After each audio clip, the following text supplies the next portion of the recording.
fez ressurgir, e não há outro igual a Deus. Deus, tu és grande, és invencível, tu és maior que qualquer outro, tu és a cura, grande poder, nosso Deus, nosso Deus.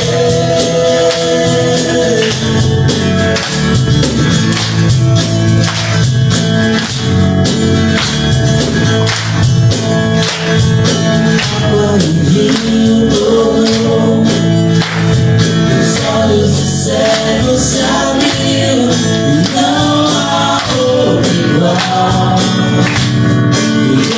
a Deus.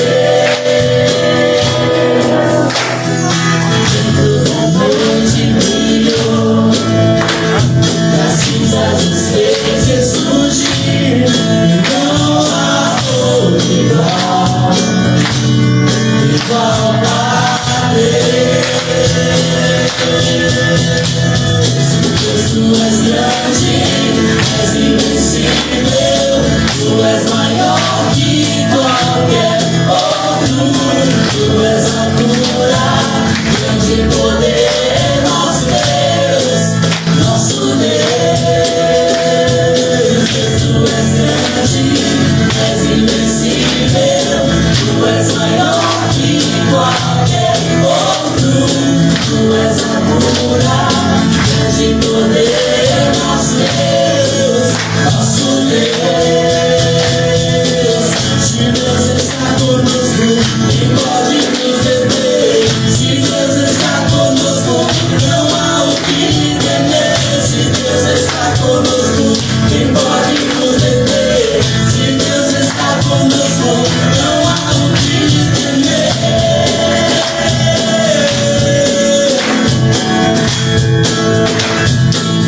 Não há o que temer.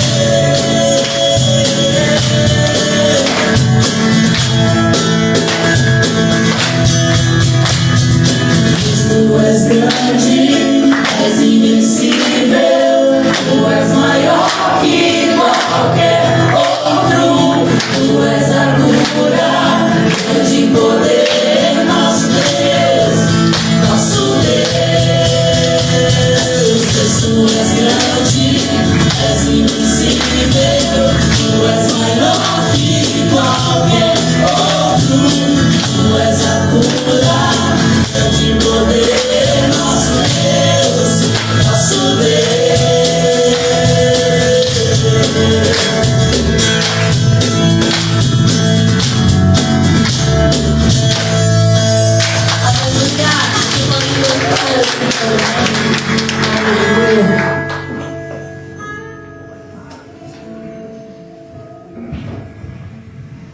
A paz, igreja.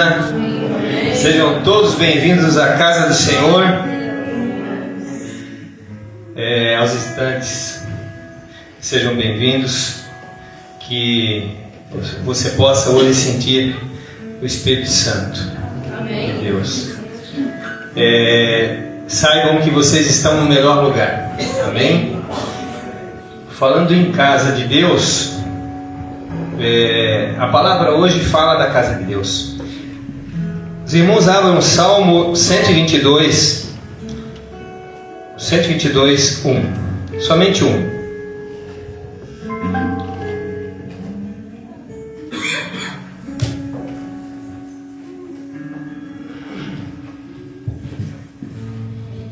Amém? Fiquei alegre quando me disseram: vamos à casa do Senhor.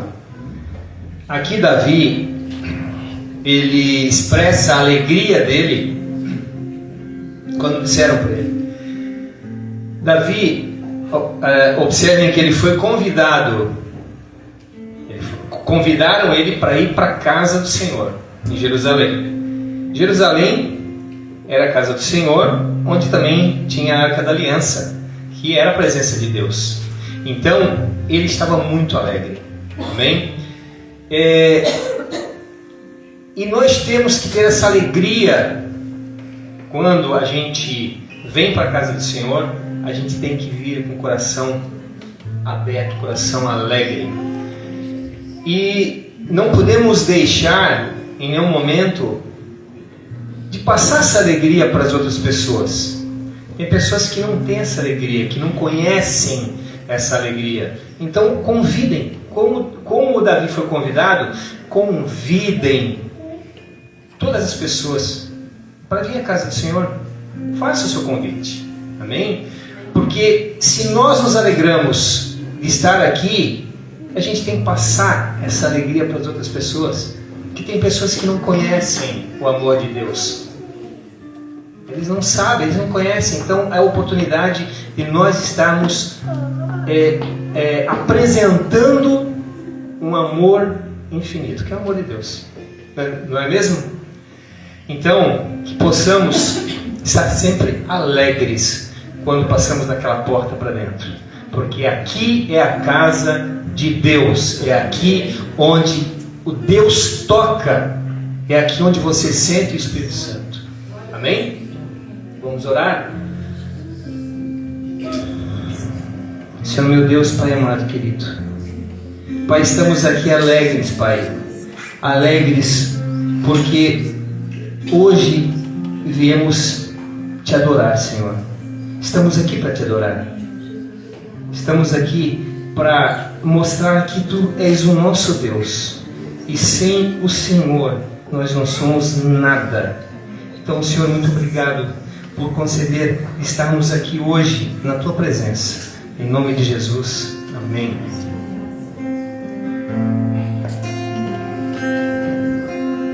Amém, Jesus. Vamos nos colocar de pé novamente, amém? Vamos adorar um pouquinho mais o nosso Senhor. Ele que é digno de toda honra, de toda glória. Feche os teus olhos aí onde você está, rapidinho. Senhor, nós entregamos a Ti toda a adoração, Senhor. Todos os louvores, todos os aplausos, toda a declaração de amor é tudo para Ti, Senhor. Que o Teu nome seja glorificado neste lugar, nesta noite, Senhor. Em nome do Senhor Jesus. Amém. Aleluia, Jesus.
So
Glórias a Ti, Pai. Aleluia. Amém, Jesus. Hoje nós estamos aqui nessa noite para comemorarmos e lembrarmos do sacrifício do nosso Senhor para nós. E eu quero dizer que este é o Cordeiro de Deus. Este é aquele que tira o pecado do mundo e que nos traz a paz. Uma paz sem limite, uma paz sem precedência. Algo inexplicável que somente Jesus pode trazer aos nossos corações. E eu peço que você entregue agora o seu louvor, a sua adoração a Ele, o único digno de toda honra e de toda glória. Aleluia, nosso Salvador. Amém. Glórias a Ti, Jesus.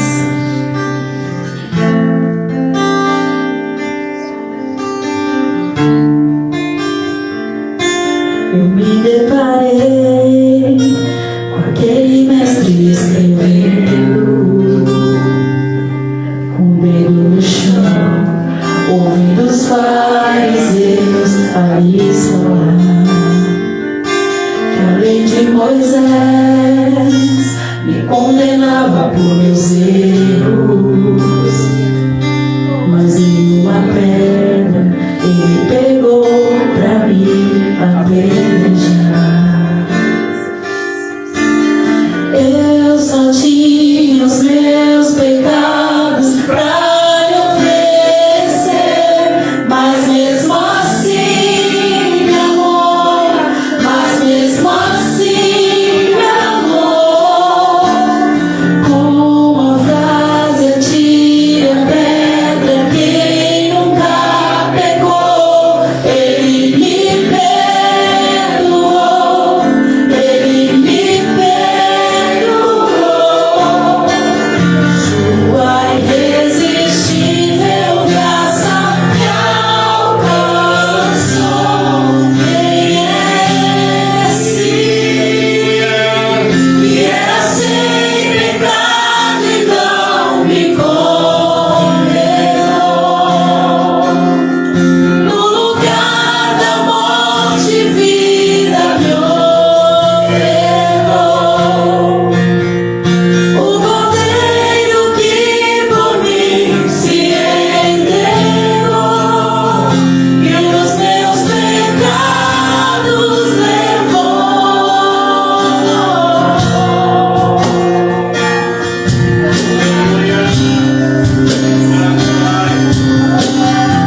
Amém? Amém. Quem foi arrebatado? Amém. Deus é fiel, né? Amém. Aleluia.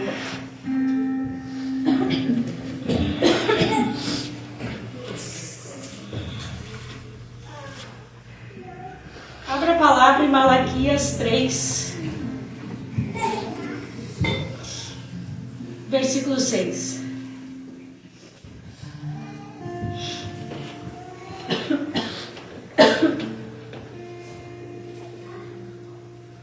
Amém? Porque eu, o Senhor, não mudo. Por isso vós, ó filhos de Jacó, não sois consumidos. Desde os dias de vossos pais, vos desviastes dos meus estatutos e não guardastes, e não os guardaste. Tornai-vos para mim, e eu me tornarei para vós outros. Diz o Senhor dos Exércitos. Mas vós dizeis: em que havemos de tornar? Roubará o homem a Deus? Todavia vós me roubais e dizeis: em que te roubamos? Nos dízimos e nas ofertas. Com maldição sois amaldiçoados, porque a mim me roubais, vós, a nação toda. Trazei todos os dízimos à casa do tesouro, para que haja mantimento na minha casa. E provai-me nisto, diz o Senhor dos Exércitos. Se eu vos abrir as janelas do céu e não derramar sobre vós bênção sem, por vossa causa repreenderei o devorador, para que não vos consuma o fruto da terra, e a vossa vide no campo não será estéril, diz o Senhor dos Exércitos. Amém. Irmãos, eu tenho lutado muito para falar o que eu vou falar essa noite para vocês. Faz uns meses já. E eu venho brigando com Deus, estou que nem Jacó lá, segurou o anjo e não deixou o anjo subir sem ser abençoado. E eu disse: Deus, eu não vou falar. Tanto é que eu não tiro dízimo nem oferta, é sempre os irmãos aqui. E Deus vem me incomodado. E hoje a minha pressão chegou aí para 17, porque eu estava brigando com Deus. Porque eu quero falar duas coisas que Deus mostrou na casa do oleiro. E a primeira é sobre os dízimos e ofertas. Eu disse para Deus: Deus, cada um dê conta de si, porque todo mundo conhece a tua palavra. Deus disse: não, vocês são pastores nessa igreja e vocês têm que cuidar das ovelhas. Eu disse: Deus, é pregado, é ensinado aqui sobre dízimo e oferta. Para que a gente precisa estar ministrando sobre isso? E Deus disse: porque estão me roubando e eu não posso abençoar. Ai, irmãos, me perdoem, eu amo vocês, mas antes de amar vocês, eu sirvo a Deus. Amém. E Pedro, no seu discurso, ele falou: mais vale do que fazer a vontade do homem. E Deus me falou que muitos, eu nem sabia disso, porque eu nem olho oferta, dízimo, nada. E faz uns meses atrás, não sei o que nós estávamos falando, eu queria fazer um negócio aqui. E meu marido disse: não tem dinheiro. Eu disse: como que não? Nós temos tantos irmãos na igreja, todo mundo é dizimista. E ele disse: não. Eu disse: é. Mas são tudo crente velho que conhece a palavra, já tiveram um encontro com Deus. E ele disse: não. Daí eu fui orar, falar com Deus. Eu disse: Deus, como assim? O que nós estamos fazendo lá? Para que a gente está servindo lá na igreja então? O Senhor manda meu marido parar de trabalhar, de um trabalho que ele ganhava 10 mil por mês. Eu disse: eu com um paciente, seja menos, ganho uns 4 mil por aí, vai. E o Senhor manda ele parar de trabalhar, o Samuca também trabalha. Eu disse: eu nunca quis viver de igreja, de precisar de oferta, de dízimo. Eu disse: não. E eu lutei muito com Deus, para ele não sair do trabalho. E ele disse: eu não estou dando conta de cuidar da igreja e de trabalhar, porque eu entro às 7 da manhã e saio às 7 da noite. E trabalho até sábado. E eu estou fazendo as coisas para Deus de qualquer jeito. de qualquer jeito que digo no tempo que ele não estava tendo para fazer. Daí eu disse, Deus, não deixa ele sair do trabalho. Não bota isso no coração dele, pelo amor de Deus. Eu já vi tanto pastor sofrendo por causa disso, porque a primeira coisa que o diabo vai fazer quando ele parar de trabalhar é os irmãos não darem mais seu dízimo. E daí eu fui conversar com Deus. E sabe o que Deus disse? Que Ele que nos sustenta. Amém. Daí eu disse, Deus, mas não vai dar certo essa conta, porque nós temos muita conta, Deus, e a igreja não vai dar conta.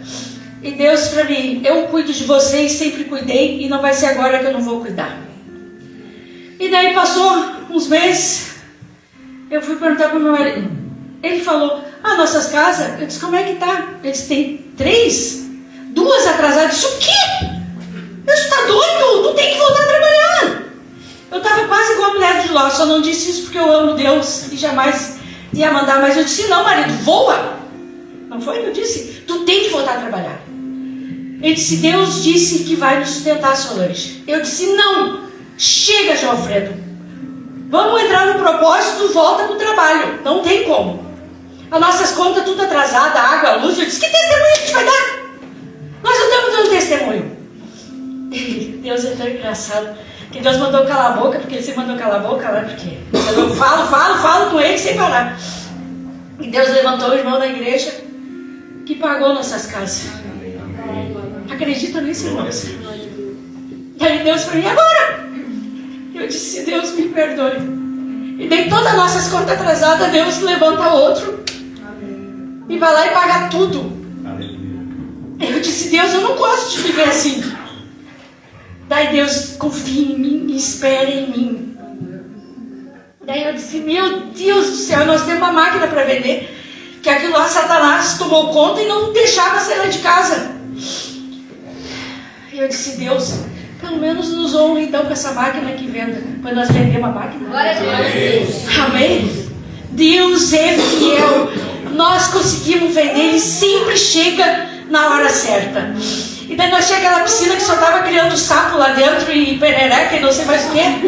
Eu disse, Deus, nós vamos arrancar isso daqui.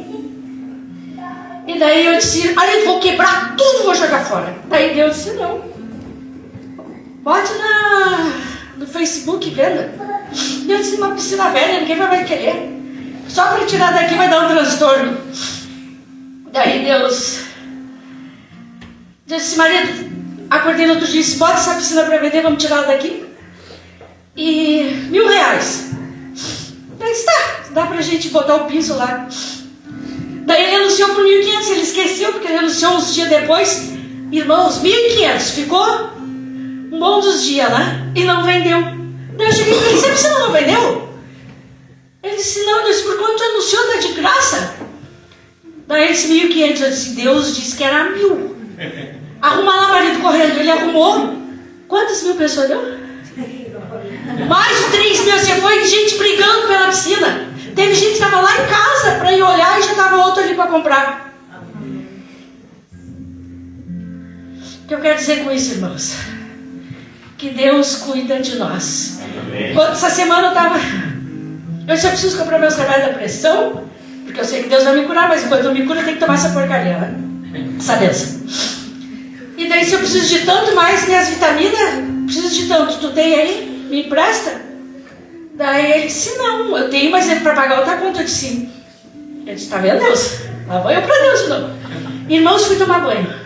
E eu tô lá no banheiro conversando com Deus e falando, pois um irmão da igreja mandou um pix no valor do que eu pedi, estava precisando para comprar os remédios.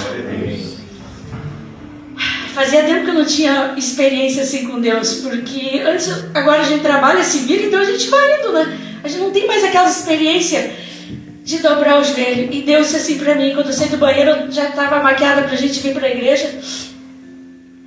E eu disse, Deus, só pra fazer eu borrar minha maquiagem, né? Daí Deus, enquanto eu estava orando aqui, eu estava tocando na minha serva em outro lugar. E Deus manda um recado pra essa pessoa que fez isso.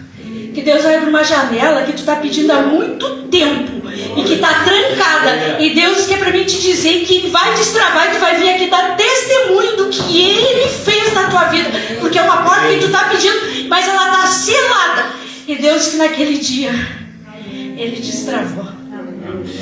Amém? E eu quero falar para vocês do dízimo então. Irmãos, não brinque com Deus. Sabe o que Deus me disse da igreja? Que tem um monte de gente aqui administrando suas finanças. Tu dá o dízimo quanto tu quer, o quanto que tu quer e da maneira que tu quer. E o mês que tu tá apertado, tu não dá. Eu não perguntei nada pro meu marido, nada. Ele só disse que nem todos davam. E eu fui falar com Deus. Eu disse, Deus, o que é isso? Deus disse, são administradores. E não estão vivendo o que eu tenho para dar para eles. Não estão vivendo a prosperidade como muitos têm vivido aqui dentro da prosperidade. E que muitos vão viver ainda de casas que estão pedindo, que estão colocando de trabalhos, de coisas diferentes, mas aquilo que é fiel a Deus vai abrir janela e portas. Deus disse para mim que Ele vai fazer um milagre tão grande nessas vidas para mostrar para os outros o que estão perdendo.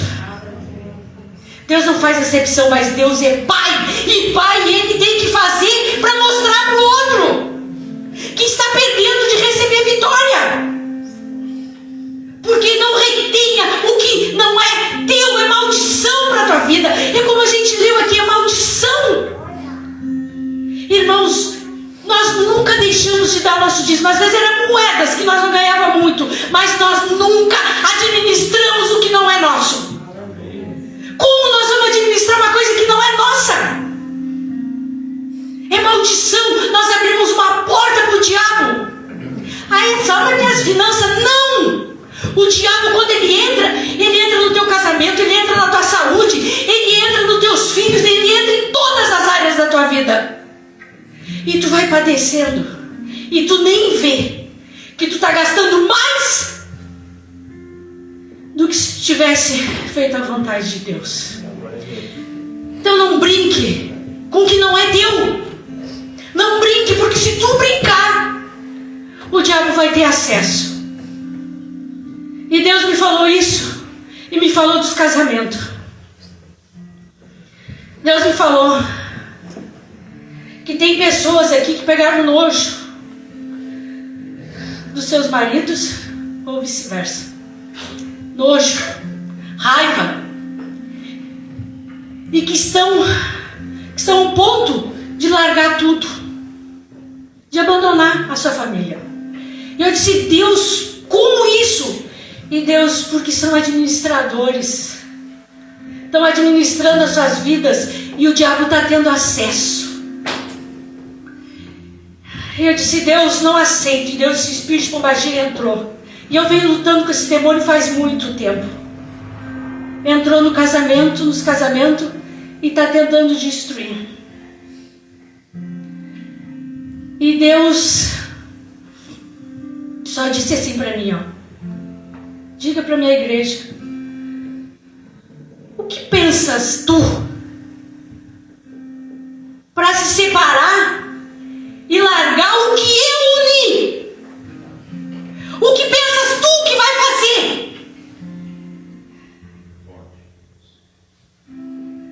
Vai destruir a tua casa que eu construí, que eu te edifico. O que pensas que está fazendo? Lucros! Porque vão destruir uma família. Pensa que vai ser feliz com outro? Nunca!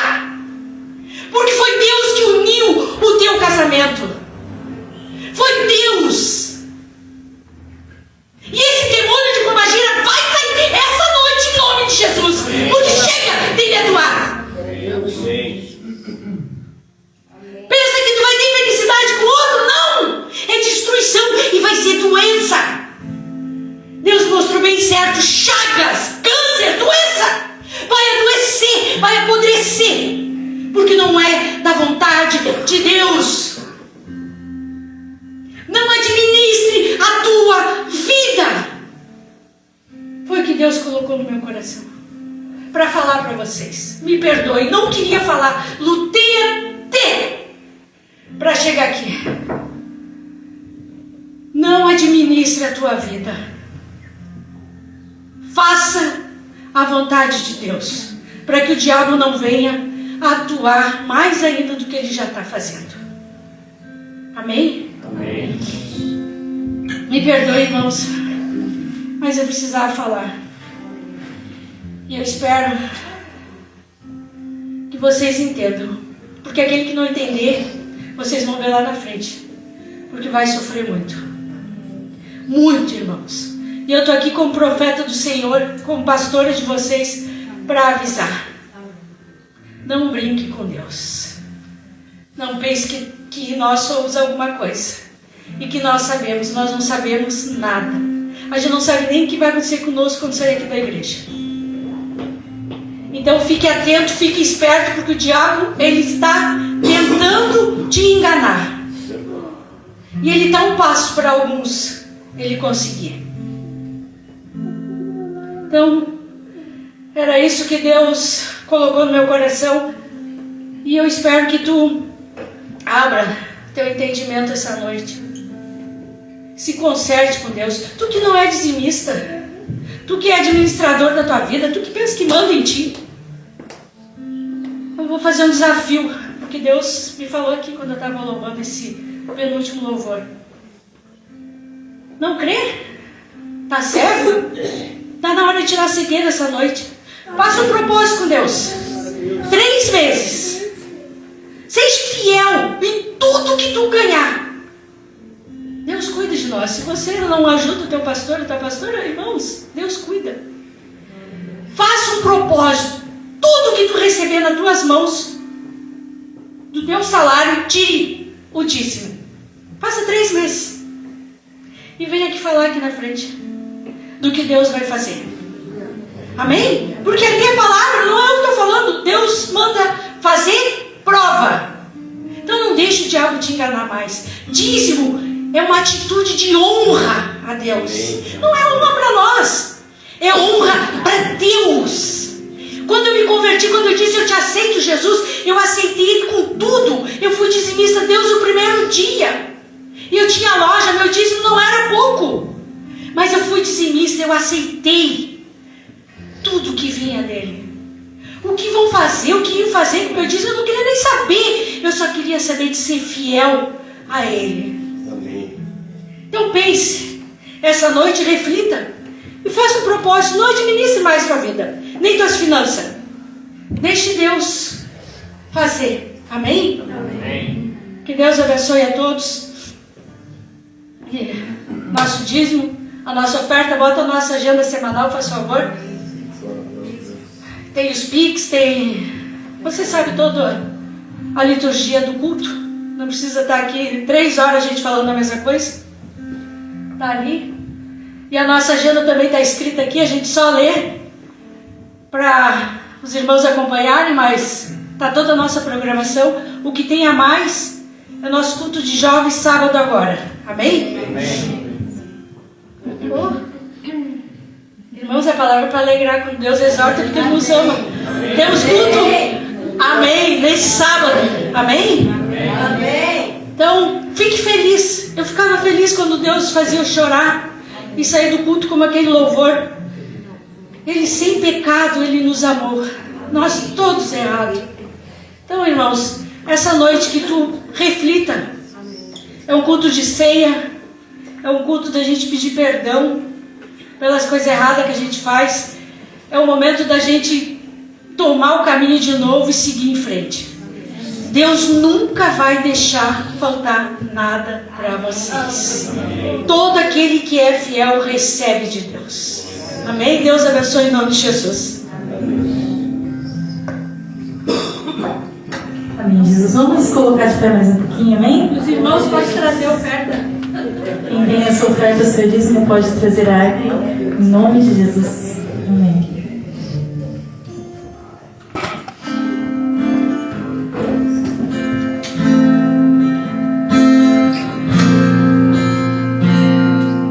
Pra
pode glorificar esse nome. Aleluia.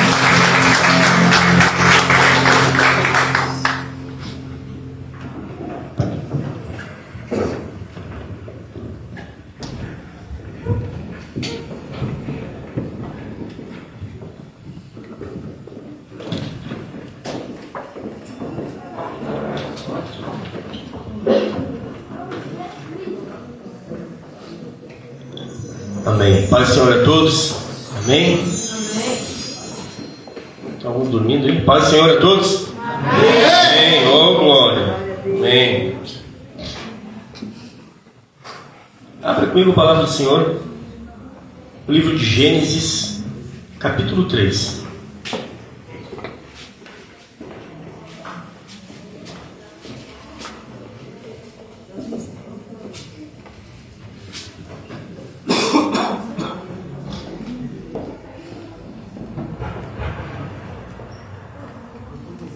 Amém? Todos acharam? Gênesis capítulo 3 e versículo 8, que nos diz assim: E eles ouviram a voz de Adonai, Deus, andando no jardim, no momento da brisa da tarde.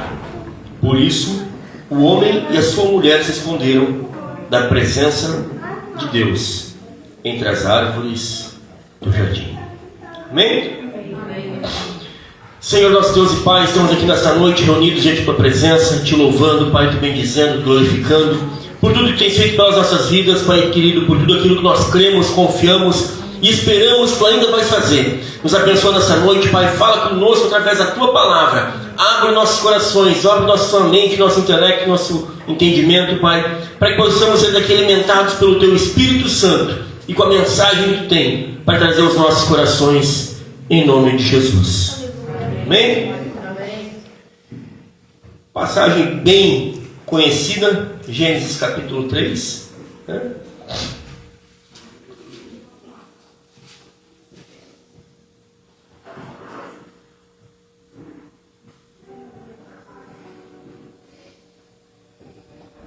Que vem nos falar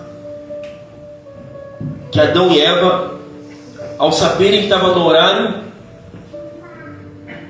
de Deus vir se encontrar com eles, e ao ouvirem que Deus estava chegando, eles se esconderam. A gente vê em Gênesis 1:27 que Deus criou e formou o homem e a mulher, e ordenou que eles fossem férteis, que enchessem a terra e dominassem sobre ela. Então em Gênesis 1:27 Deus cria o homem e a mulher. Depois, em Gênesis 7:2, aliás, em Gênesis 2:7, Deus cria Adão, cria o jardim e coloca Adão neste lugar específico que ele tinha acabado de criar, separado do restante do planeta, separado do restante de toda a criação. Por que de toda a criação, pastor? Como eu falei aqui antes, Deus criou homem e mulher de uma vez só, criou a raça humana antes de formar Adão e Eva. Mas esse não é o foco da mensagem dessa noite. E depois ele criou Adão no jardim do Éden com um propósito específico. Que propósito, pastor? O propósito que ele tinha era de ter um relacionamento diferente com Adão e com Eva do que ele tinha com todo o restante da criação. E Deus leva os animais para Adão, para ele dar o nome. Mas apesar de Deus estar com ele, Deus que ele estava sozinho, que não tinha ninguém para ajudar ele. E nós sabemos, conhecemos bem já a história, que Deus que não é bom, ele viu que não era bom que o homem vivesse só, e resolve criar Eva. E então os dois agora no jardim. Por que Deus estava criando Adão e Eva? Então, especificamente para ter uma nova geração, para ter uma criação com quem ele tivesse intimidade e um contato diferente de tudo aquilo que o ser humano jamais pudesse imaginar. Nós lemos no capítulo 3, versículo 8, que Deus vinha todos os finais de tarde para conversar com Adão. Eles tinham um momento íntimo, eles tinham um momento de relacionamento. Mesmo antes de Eva ser criada, Deus tinha um relacionamento íntimo com Adão. E Ele queria ter esse momento específico com o ser humano.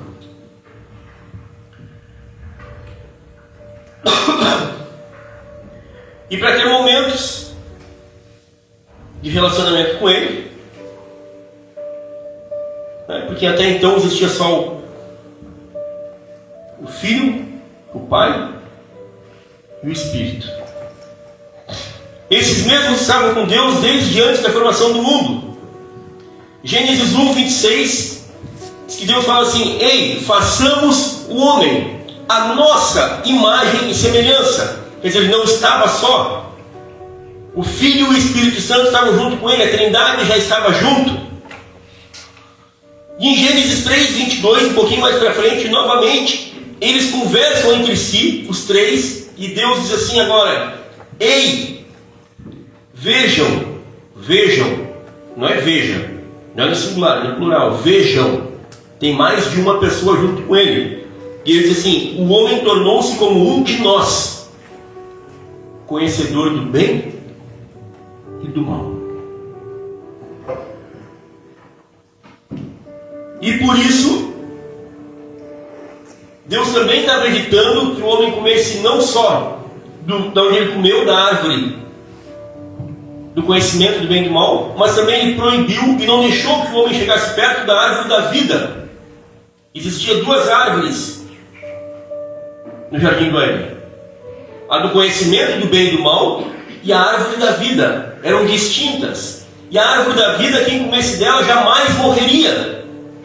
E o plano de Deus para o homem era que ele jamais morresse, como hoje é para nós. Hoje nós passamos pela morte, mas nós passamos a eternidade com ele. Mas a intenção inicial de Deus era criar o ser humano para viver eternamente. Tanto que a gente vê na antiguidade que as pessoas chegavam 700, 900, 600 anos. Era algo absurdo, era fora do nosso contexto, da nossa realidade hoje. E então diz que Deus, quando o homem come agora da árvore do bem e do mal, ele disse: aí, eu não posso deixar mais que o homem coma da árvore da vida. Então agora vai ser necessário que eu tire ele de dentro do jardim e coloque uma proteção para que ninguém mais entre e ninguém se torne imortal. Em alguns capítulos mais para frente, a gente vê que Deus diz para Abraão assim: ei, sai do meio do teu povo, sai do teu país e vai para um lugar que eu vou te mostrar. Quer dizer, aquela primeira intenção que Deus tinha com Adão e Eva, de ter um relacionamento, tinha acabado de ir por água abaixo. Acabou-se. Não foi Deus que desfez aquilo ali, não foi. Foi o livre-arbítrio do homem que afastou o homem de ter aquele relacionamento íntimo que Deus queria e que tinha planejado para a criação do homem. E agora ele tenta novamente Abraão e diz assim: ei, sai do teu país, sai do meio dos teus parentes e vai para um lugar que eu vou te mostrar. E farei de ti uma grande nação. E Deus faz várias promessas para Abraão. Deus estava dizendo para ele que era necessário que ele saísse da zona de conforto dele, que ele saísse das pessoas com quem ele tinha um relacionamento, para que o relacionamento dele agora não fosse mais com a sua parentela, mas fosse com Deus.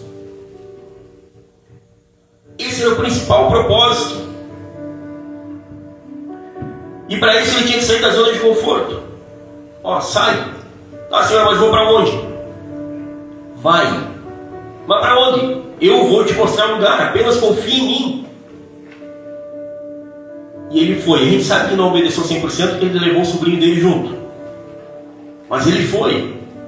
E talvez se fosse um de nós hoje, não levaria só sobrinho, talvez a gente levasse pai, mãe, sogro, sogra, filho, filha, nora, genro, neto. Talvez a gente fizesse pior do que ele. Às vezes a gente critica ele, mas talvez fôssemos nós, a gente fizesse um pouquinho pior do que ele fez aqui. Mas a intenção de Deus era ter um momento e ter uma nova geração que ele pudesse ter um relacionamento entre eles. Então Deus tenta de novo resgatar esse momento de relacionamento com ele, com o ser humano. Porque eles tinham perdido e Deus não estava mais com eles da mesma forma. E nós sabemos que com o passar dos anos, esse relacionamento, essa intimidade, ele se vai de novo por água abaixo. O homem perde novamente o relacionamento com Deus. E quando José morre lá no Egito, passam-se alguns anos, Faraó morre, outro Faraó assume, e o povo esquece de vez novamente o relacionamento com Deus. E passam agora 430 anos como escravos, porque deixaram de ter o relacionamento que Deus queria com eles. A promessa estava sobre eles, sobre a vida deles, mas eles perderam o relacionamento no meio do caminho, a intimidade com Deus. Mas nos diz a palavra que um certo dia Deus se lembra e disse: ei, eu fiz uma promessa para Abraão e eu não posso voltar atrás, eu preciso cumprir. Então Deus agora levanta Moisés para ir até lá, para direcionar o povo, para que ele volte a ter um novo tempo de relacionamento com o ser humano.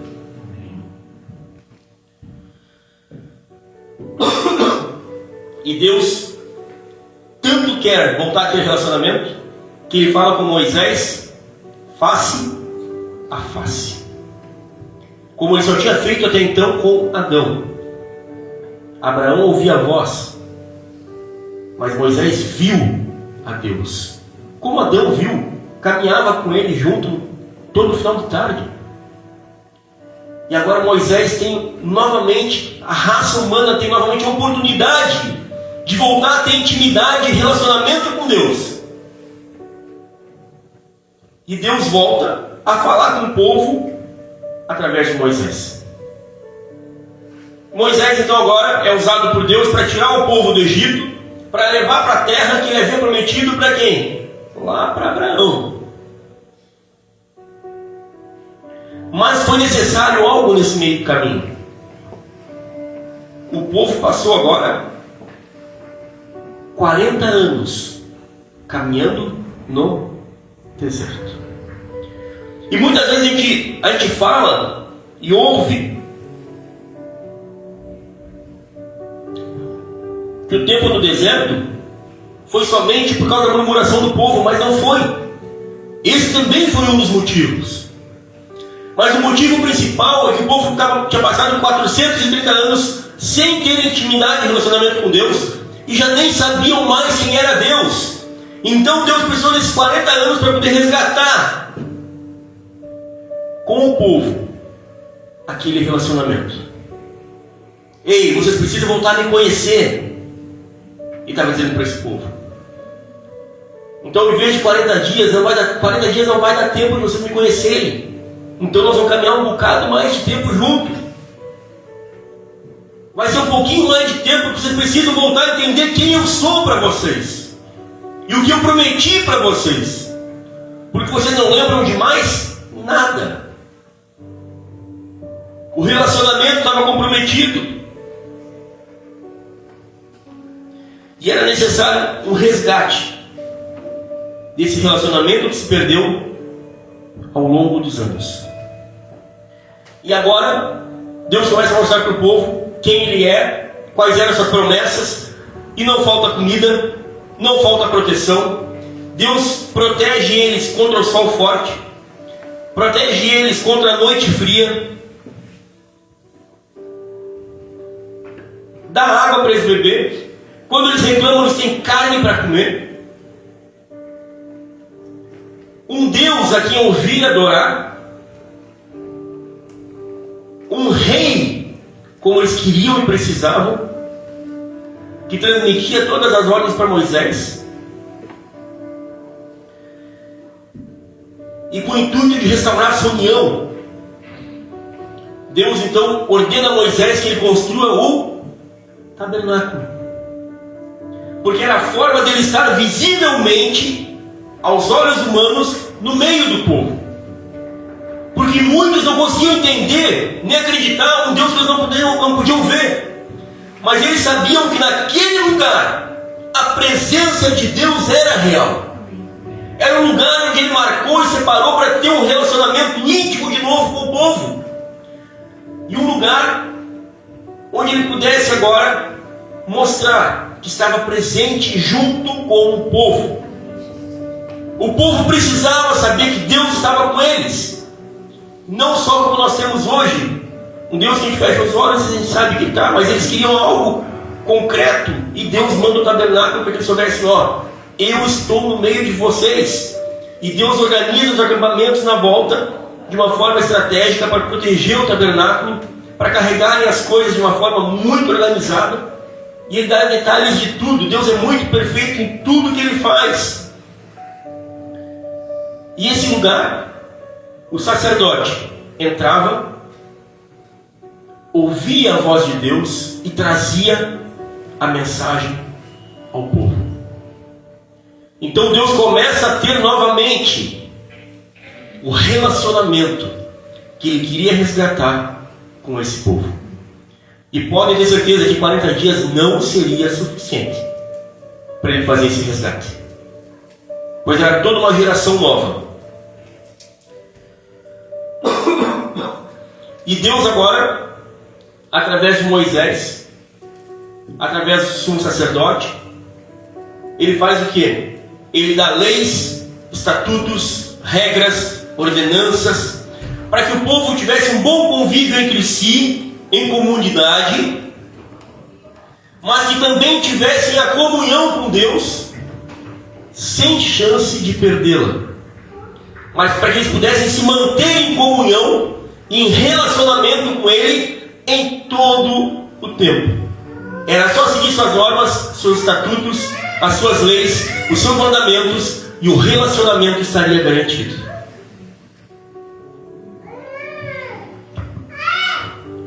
Interessante que agora em Apocalipse 21, 22, nos diz que na Nova Jerusalém, a terra está preparada para mim e para você, não terá tempo. Não vai ter, pastor? Não tá. Pode ler lá, Apocalipse 23, 22. 21, 22. Diz que não terá tempo, porque Deus e o Cordeiro habitarão no meio do seu povo. Então agora, quando vem a Nova Jerusalém, a terra, a gente espera a nossa terra prometida, o nosso relacionamento volta a ser restabelecido com Deus da forma que Ele criou originalmente, para estar junto conosco, no meio de nós. Diz que nem sol será necessário, porque a glória dele vai ser o suficiente para iluminar a todos nós. Então a gente pode ver que desde o começo, desde o início, desde o princípio, o que Deus espera não é só nos levar para a eternidade, mas é ter um momento de relacionamento com as nossas vidas. É ter um momento onde nós sabemos quem Ele é, sabemos o que Ele nos prometeu, o que Ele faz e para onde Ele quer nos levar. Sabemos que Ele é o nosso Deus, o nosso Rei. E isso nós precisamos ter em mente. Nós precisamos resgatar nas nossas vidas o nosso relacionamento com Deus. Porque se eu quero chegar na Nova Jerusalém, o meu relacionamento ele não pode estar comprometido. Ele tem que estar reto, puro e da maneira que Deus quer. E não adianta às vezes você tentar se enganar. Eu vou levando minha vida do jeito que dá, e quando chegar o dia final do arrebatamento, Deus vai me levar. Não. A palavra diz que no final dos tempos, se nós não estivermos afastados do pecado, se nós não estivermos com relacionamento com Deus, nós vamos ficar de fora. Porque vai chegar, a palavra nos diz isso, sei, naquele dia chegarão muitos e dirão: Senhor, no teu nome expulsamos demônios, falamos novas línguas, profetizamos, fizemos isso, fizemos aquilo, aquilo outro. E ele disse: ei, afastai-vos de mim, não vos conheço, vós que praticais a iniquidade.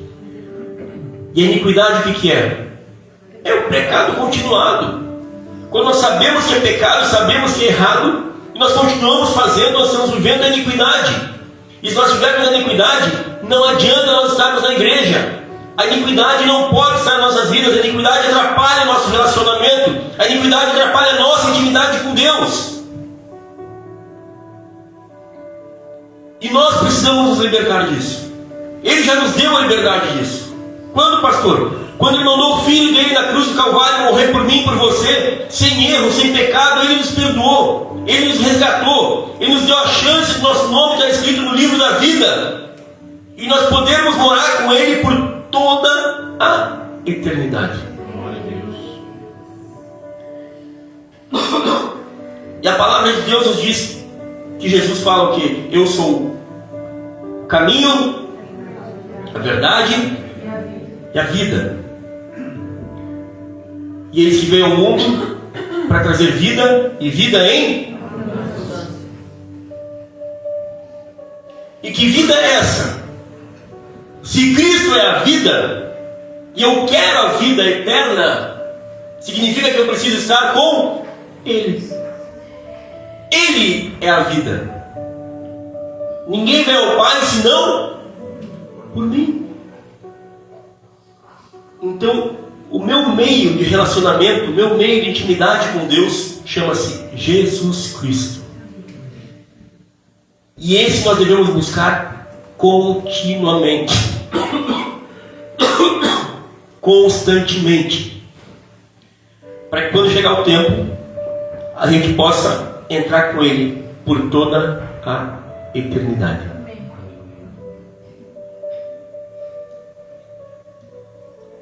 E quando Deus envia o seu Filho para viver aqui na terra como homem, Ele vem destituído da sua glória como Deus e vem como homem para mostrar para mim e para você que é possível, como homem, nós vencermos esse mundo. Ele venceu como homem para nos mostrar que nós podemos. Esse aí tem de bom ânimo porque eu venci o mundo. Então significa que nós também, mesmo sendo humanos, sujeitos a falhas, a erros, a problemas, a N situações, nós também podemos vencer se nós mantivermos o nosso relacionamento com Deus. É isso que vai nos levar à eternidade. Não é a placa da igreja, não é dar meu dízimo, não é fazer um trabalho missionário, não é fazer nada. Mas o que vai me conduzir ao céu é o meu relacionamento com Deus. E é isso que Ele quer restaurar sobre as nossas vidas. Porque muitos de nós já não estamos tendo mais com Deus o mesmo relacionamento que nós tínhamos antes. A mesma entrega, a mesma busca, o mesmo tempo, a mesma dedicação. Pastor, está falando com a igreja? Não, estou falando com Deus. E nós precisamos nos entregar cada dia mais para Ele. Para ter mais relacionamento, precisa ter mais intimidade, precisa ter mais contato, precisa ter mais oração, precisa ter mais jejum, precisa estar mais junto, precisa ter mais conversa, precisa ter mais diálogo, para conhecer quem realmente é o meu Deus e não me afastar mais da presença dEle. Isso depende de cada um de nós, porque nós juntos nós formamos o corpo de Cristo, e juntos nós somos a noiva do Cordeiro, onde cada um de nós tem a sua necessidade, a sua importância, para que a gente chegue como um corpo perfeito até a presença dEle. Às vezes a gente pode olhar para o corpo, mas meu dedo mindinho do pé não significa nada. Tira ele para te ver se não vai fazer falta. Já começa que até o equilíbrio tu perde. Até tu se adaptar, vai um tempo. Porque mesmo sendo aparentemente insignificante, ele tem a função dele. Então todos nós, como membros do corpo de Cristo, nós temos a nossa importância e a necessidade de estarmos ligados num só corpo. Por isso que ele nos fala em Hebreus 10, 25, para nós não deixarmos de nos reunirmos como igreja, para que um fortaleça o outro, e juntos nós sejamos mais do que vencedores. É essa a necessidade de nós nos reunirmos como igreja, para a gente se fortalecer. É ilusão nossa que nós ficamos em casa, hoje é só mais um culto. Não, é o nosso momento de fortalecimento, é o nosso momento de união, é o nosso momento de fortalecer o corpo de Cristo, de fortalecer a noiva do Cordeiro, para que no dia nós possamos ser levados como uma das noivas prudentes, aquelas que estavam preparadas para subir.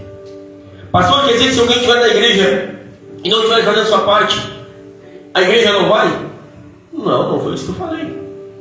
Porque a Bíblia diz assim, que se o teu olho te faz tropeçar, arranca ele fora e entra.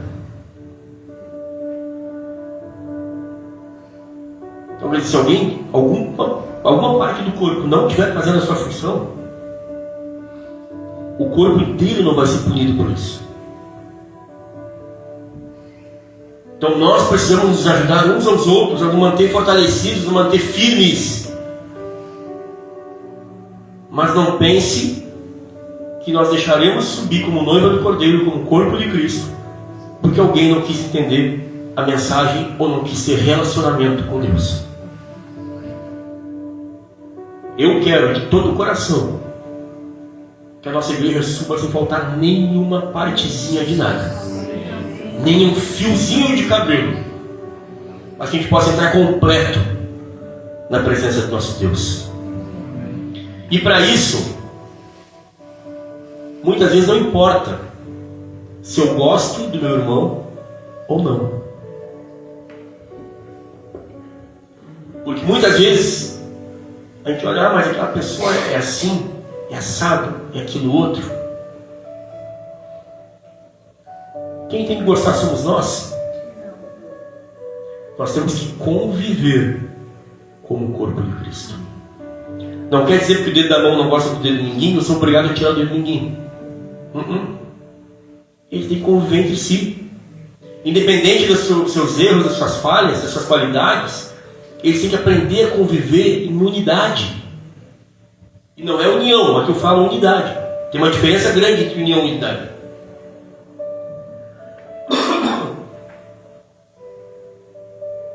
O que difere, pastor? Unidade, quando a gente pega, por exemplo, um saco de batata, estão todos dentro do saco. As batatas estão em união, não são unidade. A gente pode pegar uma, separar, pode fazer isso, pode colocar o que a gente quer.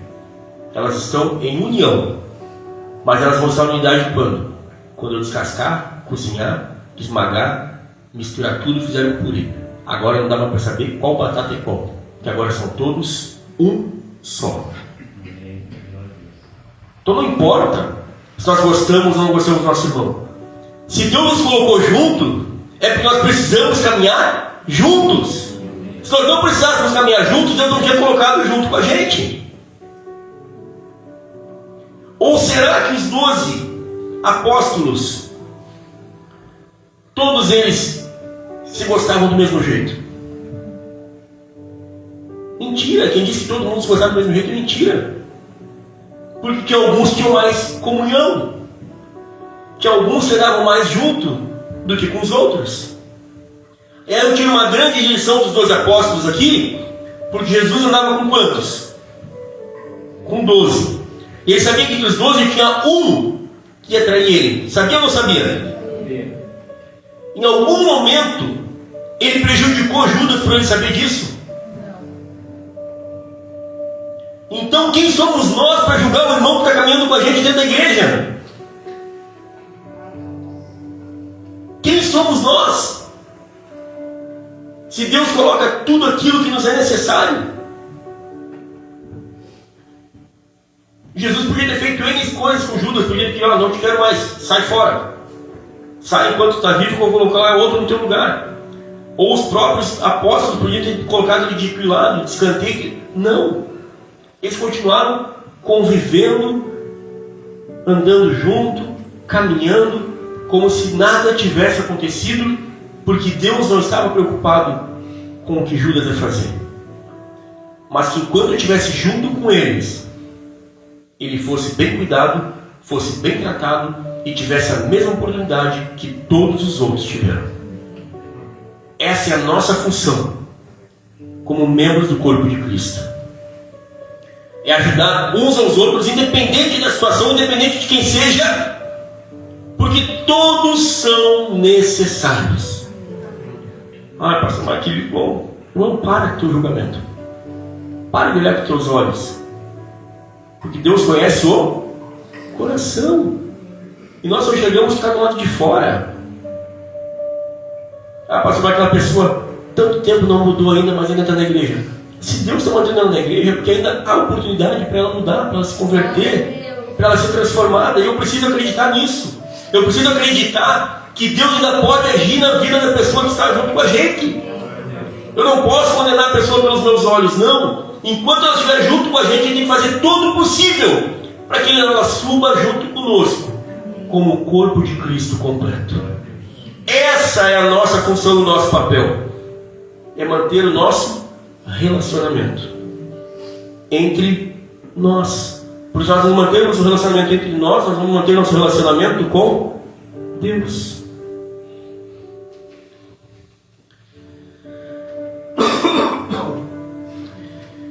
E Jesus disse assim: Pai, nenhum dos que tu me deste eu perdi, a não ser o filho da perdição. Então, Jesus está falando de quem? De Judas. Diz: Pai, se tu confiou na minha mão para andar junto comigo, eu não perdi ninguém, a não ser esse, que eu não tive o que fazer. Eu convivi com ele por 3 anos, ele caminhou comigo por 3 anos, teve a mesma experiência, a mesma oportunidade que todos os outros tiveram, mas ele não soube aproveitar. Mas enquanto ele esteve comigo, Pai, eu fiz tudo o que eu podia fazer para não perdê-lo. Isso nos mostra que no dia da colheita, quem vai separar o joio do trigo é Ele, não nós. O joio muitas vezes ele tem a aparência do trigo, tem o peso do trigo, a gente olha e não consegue distinguir. E nos diz a palavra que muitas vezes a gente for arrancar o joio, às vezes a gente acaba arrancando o trigo junto, e aí perde os dois. E Deus que Ele vai separar na hora da colheita. Então o julgamento não é nosso.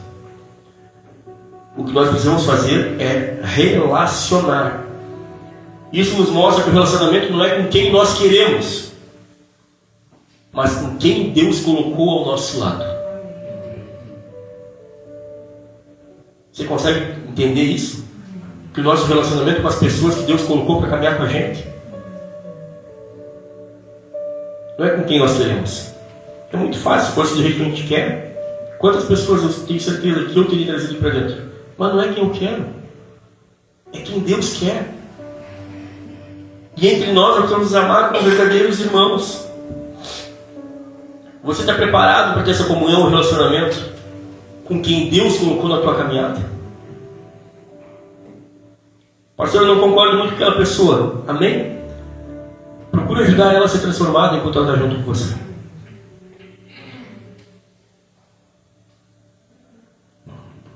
Esse é o papel de um cristão. Sem julgar, sem criticar, mas sabendo que Deus age com propósitos. E Ele enviou seu Filho justamente para que nós tivéssemos restaurado o nosso momento de relacionamento e intimidade com Ele. E somente através dele, de Cristo ressurreto, é que nós podemos chegar e retomar o nosso relacionamento com Deus. Ele entregou sua vida na cruz do Calvário para nos dar vida e vida eterna. Quer dizer, quando a vida aqui da terra se finda, a vida eterna começa.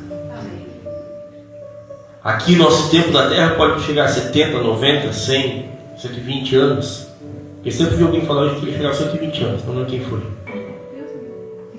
Pois é. Né? Foi Jesus, não sei. Mas alguém falou que ia chegar até aos 120 anos. É errado, pastor? Não. Mas eu quero te dizer assim, que o nosso tempo de vida aqui na Terra tem uma estimativa e tem um tempo determinado.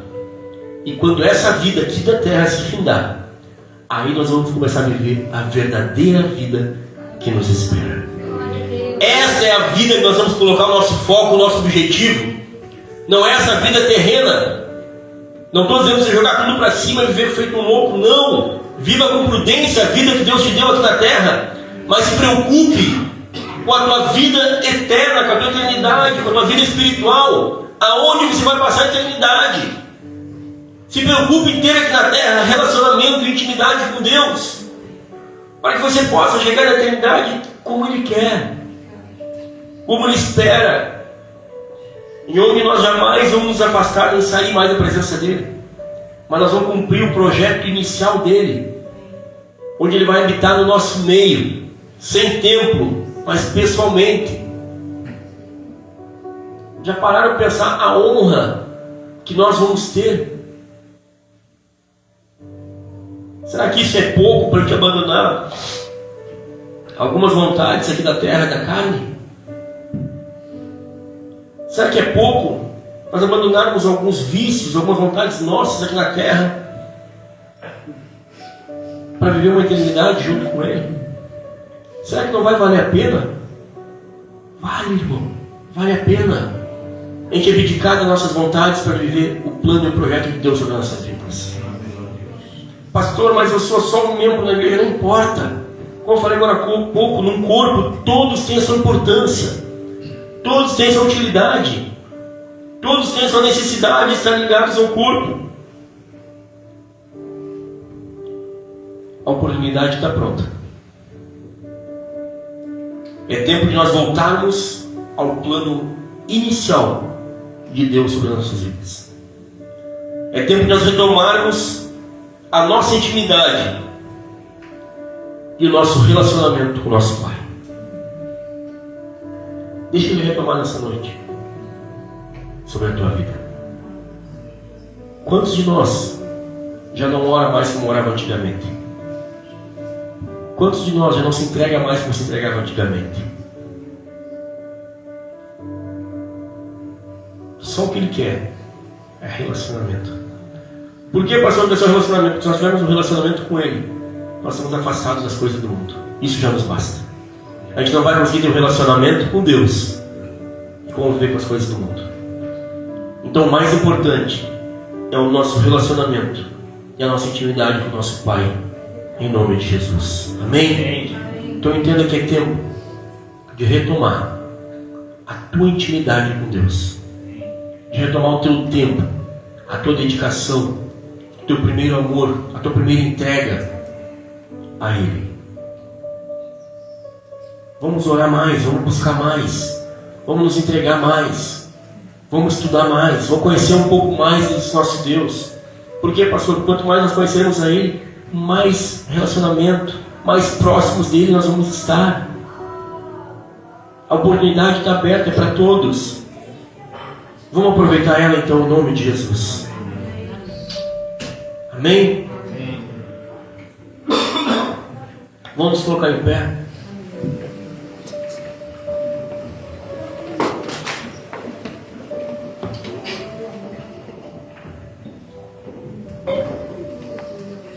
Essa noite abençoada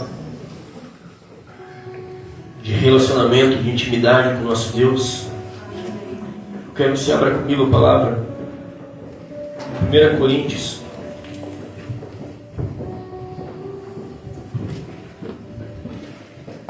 capítulo 11.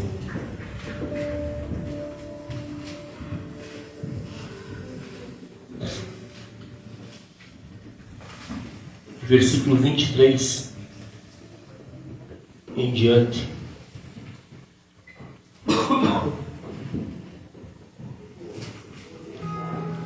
Que nos diz assim: porque eu recebi do Senhor o que também lhes transmiti, que o Senhor Jesus, na noite que foi traído, pegou o pão e depois de dar graças, o partiu e disse: este é meu corpo, que é para vocês.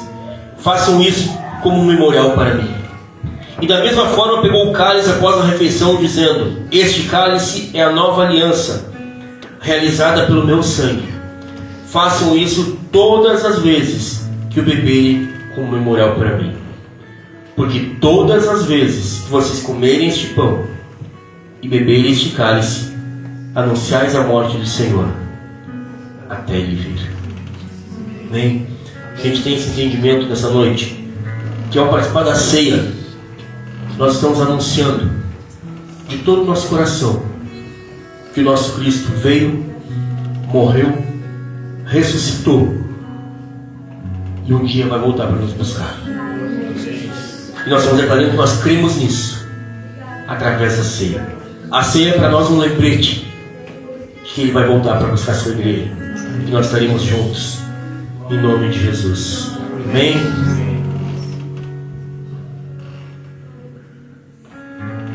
Luciana, irmã Rita, por favor. A Luciana e a irmã Rita vão passar a ceia enquanto nós louvamos. Peguem nas tuas mãos, vá louvando o Senhor, para que depois a gente ore e participe da ceia todos juntos. Amém?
Nós te damos graças como a tua palavra nos instrui, pelo teu corpo, pelo teu sangue entregue na cruz do Calvário, pelas nossas vidas, pelos nossos erros, pelas nossas falhas, pelos nossos pecados, mas principalmente, Pai, pela promessa de que um dia estaremos junto contigo por toda uma eternidade.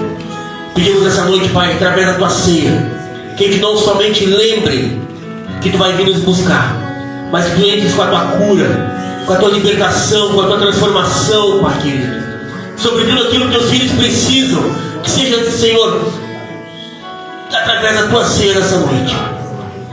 Pai, cura, liberta, purifica, restaura. Toma os seus filhos diante de ti, e que eles entendam, Pai, que é um novo tempo de relacionamento diante da tua presença, e que através do teu sangue todos nós estaremos diante de ti. Te damos graças por esse momento, porque até aqui tu tem nos sustentado, porque mais um mês, Pai, nós estivemos diante da tua presença, e nós declaramos que esse mês que se inicia, Pai, será um mês abençoado, cheio da tua presença, da tua direção, da tua proteção, do teu Espírito Santo, dos teus milagres sobre as nossas vidas, Pai querido. Te damos graças desde já, porque sabemos que independente de onde nós estivermos durante esse mês, tu estarás junto conosco. Te damos graças por tudo, Pai, e apresentamos a ti este momento, e participamos do teu corpo e do teu sangue, todos juntos agora, em nome de Jesus.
A presença e a proteção do Espírito Santo continue te guardando, te protegendo em todo o tempo durante esse mês.